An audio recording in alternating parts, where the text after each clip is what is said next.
Assalamualaikum warahmatullahi wabarakatuh. Perkenalkan, nama saya Bunga Priyasamah Dani dengan NIM 2017 404034 dari kelas 5 TBIA.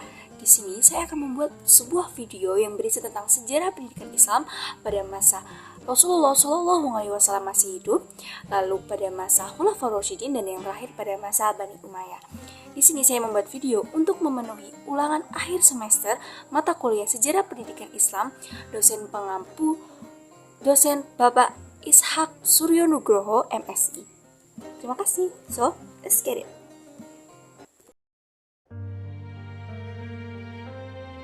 Assalamualaikum warahmatullahi wabarakatuh. Kembali lagi dengan saya Bunga Priyasamah Dani. Di sini saya akan menjelaskan pada poin pertama, yaitu sejarah pendidikan Islam pada zaman Rasulullah SAW masih hidup. Pada zaman Rasulullah SAW masih hidup, pendidikan Islam dilaksanakan pada dua periode, yaitu periode Mekah dan periode Madinah. Periode Mekah sebagai fase awal pembinaan pendidikan Islam dan berpusat di Mekah, sedangkan periode Madinah sebagai fase lanjutan pembinaan pendidikan Islam sekaligus sebagai pusat kegiatannya. Pelaksanaan pendidikan Islam pada kedua periode tersebut diuraikan secara singkat sebagai berikut. Yang pertama yaitu pelaksanaan pendidikan Islam di Mekah. Sebelum Muhammad SAW memulai tugasnya sebagai Rasul, yaitu melaksanakan pendidikan Islam terhadap umatnya, Allah Subhanahu wa Ta'ala telah mendidik dan mempersiapkannya untuk melaksanakan tugas tersebut secara sempurna melalui pengalaman, pengenalan, serta perannya dalam kehidupan masyarakat dan lingkungannya. Rasulullah SAW berusaha mengadakan penyesuaian diri dengan masyarakat lingkungannya, tetapi tidak larut ke dalam kondisi dan keadaan lingkungannya. Dengan potensi fitrahnya yang luar biasa, ia mampu mempertahankan keseimbangan dirinya untuk tidak terbawa arus budaya masyarakatnya. Rasulullah mampu menemukan mutiara-mutiara Ibrahim yang sudah tenggelam dalam lumpur budaya masyarakatnya. Di antara tradisi yang terdapat dalam masyarakat yang merupakan warisan Ibrahim adalah tradisi berhalwat dan mendekatkan diri kepada Tuhan dengan bertapa dan berdoa, mengharapkan diberi rezeki dan pengetahuan. Muhammad SAW sering melakukan halwat untuk mendapatkan petunjuk dan kebenaran dari Tuhan. Tempat berhalwat Rasulullah adalah di Gua Hira, dan di sanalah ia mendapatkan petunjuk dan kebenaran yang berasal dari Allah Subhanahu wa Ta'ala, ditandai dengan turunnya Quran Surat Al-Alaq ayat 1-5. Setiap kali beliau menerima wahyu, segera ia sampaikan kepada umatnya disertai dengan penjelasan-penjelasan dan contoh-contoh pengamalannya. Disinilah awal pelaksanaan pendidikan Islam. Rasulullah SAW melaksanakan pendidikan Islam di Mekah secara bertahap sesuai dengan tahapan-tahapan dakwah yang dilakukannya. Tahap yang pertama, pendidikan perorangan yang dilakukan secara rahasia. Setelah turun ayat-ayat yang kedua, yaitu Quran Surat Al-Mudaththir ayat 1-7, Rasulullah memulai tugasnya untuk menyampaikan risalahnya dengan sembunyi-sembunyi dan ditunjukkan kepada keluarganya dan sahabat terdekatnya. Dan yang pertama menerima seruan itu adalah keluarga di dalam rumahnya sendiri yang terdiri dari istri beliau, Siti Khadijah, Ali bin Abi Thalib, dan Zaid bin Sabit. Usaha berikutnya adalah ditunjukkan kepada sahabatnya yang paling dekat dan paling dipercaya, antara lain adalah Abu Bakar. Dan sesudah Abu Bakar ditunjukkan kepada sahabat-sahabat lainnya, dan mereka dikenal Al-Sabiqun Al-Awwalun. Pelaksanaan pendidikan dipusatkan di rumah Nabi SAW, dan yang menjadi gurunya adalah Nabi Muhammad SAW sendiri.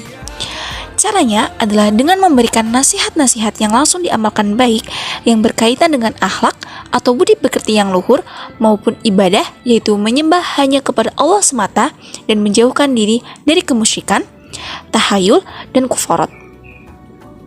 Di samping rumah Rasulullah SAW digunakan sebagai tempat pelaksanaan pendidikan, juga dilaksanakan di rumah Al-Aqram bin Al-Arqam. Tahap yang kedua, menyeru dan mengajak Bani Abdul Muthalib ke dalam Islam.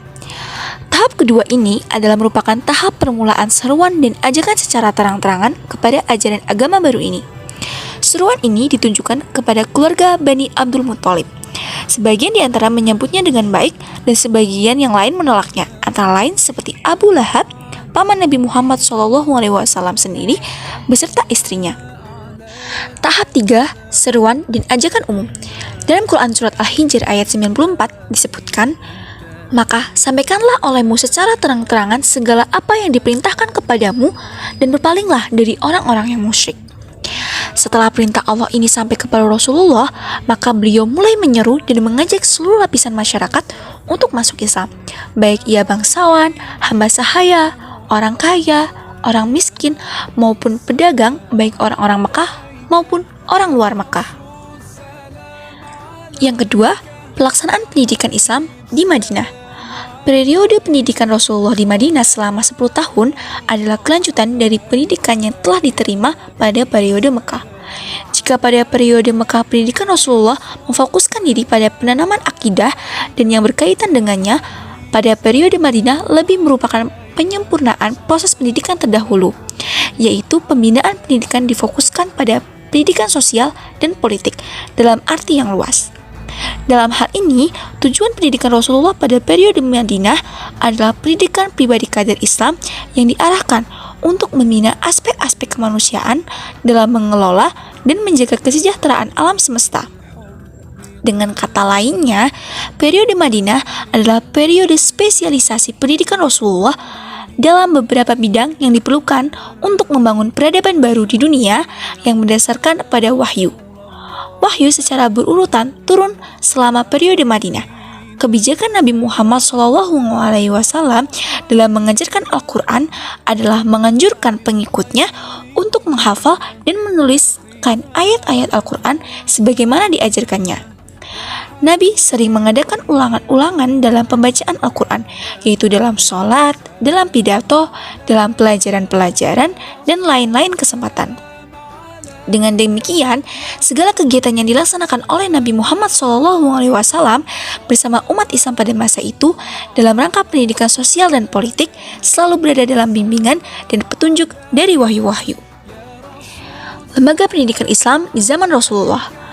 Lembaga pendidikan Islam yang dimaksud dalam video ini adalah tempat berlangsungnya proses pendidikan di zaman Rasulullah SAW. Tempat berlangsungnya pendidikan Islam adalah yang pertama di rumah. Mahmud Yunus mengatakan bahwa tempat pendidikan Islam yang pertama adalah sejarah pendidikan Islam adalah rumah Al-Arqam bin Abil Arqam. Yang kedua, masjid. Pendidikan dalam Islam erat sekali hubungannya dengan masjid. Kaum muslimin telah memanfaatkan masjid untuk tempat beribadah dan sebagainya, lembaga pendidikan keagamaan di mana dipelajari kaidah-kaidah Islam, hukum-hukum agama, dan sebagainya. Yang ketiga yaitu kutab. Kutab, tempat sekolah anak-anak, sudah ada di negeri Arab sebelum datangnya Islam, namun belum dikenal secara luas. Kutab ini awalnya sebagai tempat belajar, menulis, dan membaca. Main poin yang kedua, sejarah pendidikan Islam pada masa Khulafaur Rasyidin. Yang pertama, pada masa Khalifah Abu Bakar As-Siddiq, tahun 632 sampai 634. Setelah Nabi wafat, sebagai pemimpin umat Islam, Abu Bakar As-Siddiq sebagai khalifah. Khalifah adalah pemimpin yang diangkat setelah Nabi wafat untuk menggantikan Nabi dan melanjutkan tugas-tugas sebagai pemimpin agama dan pemerintahan. Pelaksanaan pendidikan Islam pada masa Khalifah Abu Bakar ini adalah sama dengan pendidikan Islam yang dilaksanakan pada masa Nabi, baik materi maupun lembaga pendidikannya. Dari segi materi, pendidikan Islam terdiri dari pendidikan tauhid atau keimanan, akhlak, ibadah, kesehatan, dan lain sebagainya. Yang pertama yaitu pendidikan keimanan, yaitu menanamkan bahwa satu-satunya yang wajib disembah adalah Allah Subhanahu wa Ta'ala. Yang kedua, pendidikan akhlak, seperti adab masuk rumah orang, sopan santun bertetangga, bergaul dalam masyarakat. Yang ketiga, pendidikan ibadah, seperti pelaksanaan sholat, puasa, dan haji. Yang keempat, kesehatan, seperti tentang kebersihan, gerak-gerik dalam sholat merupakan didikan untuk memperkuat jasmani dan rohani. Menurut Ahmad Shalbi, lembaga untuk belajar membaca menulis ini disebut dengan khutab. Khutab merupakan lembaga pendidikan yang dibentuk setelah masjid. Selanjutnya, Asama Hasan Fahmi mengatakan bahwa kutab didirikan oleh orang-orang Arab pada masa Abu Bakar dan pusat pembelajaran pada masa ini adalah Madinah. sedangkan yang bertindak sebagai tenaga pendidik adalah para sahabat Rasulullah yang terdekat. Lembaga pendidikan Islam adalah masjid. Masjid dijadikan sebagai benteng pertahanan rohani, sebagai sholat berjamaah, membaca Al-Quran, dan lain sebagainya. Yang kedua, pada masa Khalifah Umar bin Khattab, tahun 634 sampai 644.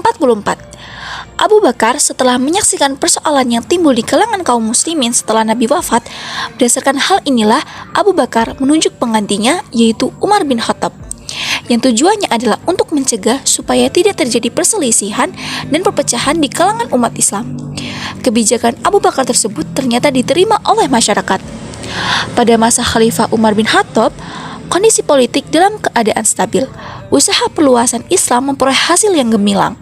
Wilayah Islam pada masa Umar bin Khattab meliputi semenanjung Arabia, Palestina, Syria, Irak, Persia, dan Mesir. Dengan meluasnya wilayah Islam yang mengakibatkan meluas pula kehidupan dalam sejarah bidang. Untuk memenuhi kebutuhan ini, diperlukan manusia yang memiliki keterampilan dan keahlian, sehingga dalam hal ini diperlukan pendidikan. Pada masa Umar bin Khattab, mata pelajaran yang diberikan adalah membaca dan menulis Al-Quran dan menghafalnya, serta belajar pokok-pokok agama Islam. Pendidikan pada masa Umar ini lebih maju dibandingkan dengan sebelumnya. Pada masa ini, tuntutan untuk belajar bahasa Arab sudah mulai tampak. Orang yang baru masuk Islam dari daerah yang ditaklukkan harus belajar bahasa Arab jika ingin belajar dan memahami pengetahuan Islam. Oleh karena itu, pada masa ini sudah terdapat pengajaran bahasa Arab. Yang ketiga, pada masa Khalifah Utsman bin Affan tahun 664 sampai 656. Pada masa Khalifah Utsman bin Affan, pelaksanaan pendidikan Islam tidak jauh berbeda dengan masa sebelumnya. Pendidikan di masa ini hanya melanjutkan apa yang telah ada, namun hanya sedikit perubahan yang mewarnai pendidikan Islam. Para sahabat yang berpengaruh dan dekat dengan Rasul yang tidak diperbolehkan meninggalkan Madinah di masa Khalifah Umar bin Khattab diberikan kelonggaran untuk keluar dan menetap di daerah-daerah yang mereka sukai.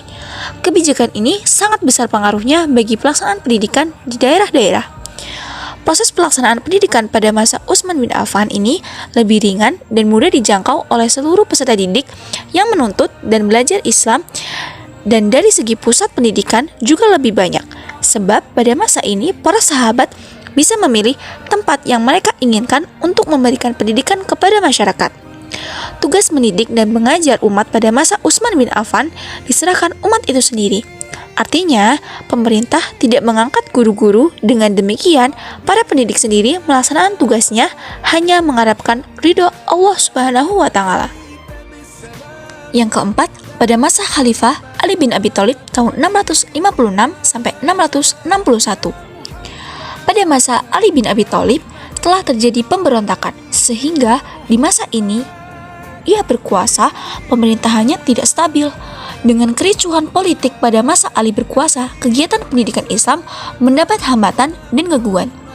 Pada saat itu, Ali tidak sempat memikirkan masalah pendidikan, sebab keseluruhan perhatiannya ditumpahkan pada masalah keamanan dan kedamaian bagi masyarakat Islam. Dengan demikian, pola pendidikan pada masa Khulafaur Rasyidin tidak jauh beda dengan masa Nabi yang menekan pada pengajaran baca tulis dan ajaran-ajaran Islam yang bersumber pada Al-Quran dan hadis Nabi.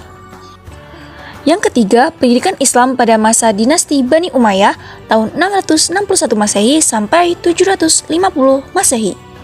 Kemajuan dalam bidang pendidikan yang dicapai pada masa dinasti Bani Umayyah berkaitan erat dengan stabilnya situasi politik dalam negeri pemerintahan Islam yang dikendalikan oleh dinasti Bani Umayyah. Dalam negara yang stabil, perhatian kaum muslimin diarahkan untuk membangun peradaban, ilmu pengetahuan, dan lain sebagainya. Hal ini tidak lain karena adanya hubungan atau persentuhan dan kontak budaya dengan bangsa-bangsa lain yang telah ditaklukkan. Perhatian terhadap ilmu-ilmu lisaniyah seperti ilmu bahasa, sastra, nahwu, balaghah, serta ilmu-ilmu agama yang sudah tumbuh dengan subur dan dipelihara dengan sungguh-sungguh. Kedudukan ilmu yang berasal dari dalam lebih tinggi nilainya bagi mereka dibandingkan dengan ilmu-ilmu yang berasal dari luar Islam. Sebab itu, masa Bani Umayyah ini terkenal dengan fanatisme Arab dan fanatisme Islam. Pada masa Bani Umayyah berkuasa, pelaksanaan pendidikan Islam semakin meningkat dari masa-masa sebelumnya. Kalau pada masa Nabi dan Khulafaur Rasyidin, pendidikan Islam dilaksanakan di kutab, di rumah-rumah, dan di masjid-masjid, maka pada masa dinasti Bani Umayyah, penguasa dinasti ini sering menyelenggarakan majelis-majelis keilmuan. Syalabi menjelaskan bahwa khalifah pertama dinasti Bani Umayyah, Muawiyah bin Abu Sufyan, sering menyelenggarakan majelis dengan mengundang ulama, sastrawan, dan ahli sejarah untuk menerangkan kepada khalifah sejarah bangsa Arab melalui syair-syair Arab, cerita-cerita Persia, dan sistem pemerintahan dan administrasi kerajaan Persia. Usaha ini mendorong perkembangan syair-syair Arab dan muncul buku Akbar al-Madin, buku tentang raja-raja dan sejarah orang-orang kuno. Pada masa ini sudah mulai ada perhatian terhadap pembidangan ilmu tafsir, hadis, fikih, dan ilmu kalam. Di bidang hadis, muncul seorang ahli hadis seperti Hasan Basri. Dalam bidang fikih, muncul seorang ahli fikih, Ibnu Syihab al-Zuhri. Di bidang ilmu kalam, muncul nama Wasil bin Atta sebagai pendiri aliran Mu'tazilah yang muncul sebagai reaksi dari aliran Khawarij dan Murji'ah yang telah berkembang pada masa itu. Di samping itu, berkembang juga bahasa Arab. Kecenderungan untuk memahami Al-Quran dan ajaran Islam lainnya membuat orang-orang yang ditaklukkan umat Islam membutuhkan bahasa Arab. Dan banyaknya orang-orang non-Arab yang menimbulkan dialek-dialek yang bisa merusak bahasa Arab mendorong umat Islam untuk mengembangkan bahasa Arab. Faktor-faktor ini menyebabkan besarnya tuntutan mempelajari bahasa Arab sehingga lahirlah ilmu bahasa Arab. Tokoh-tokohnya yang terkenal antara lain Abu al-Aswad al-Du'aili dan Sibawayh dan al-Sibahi.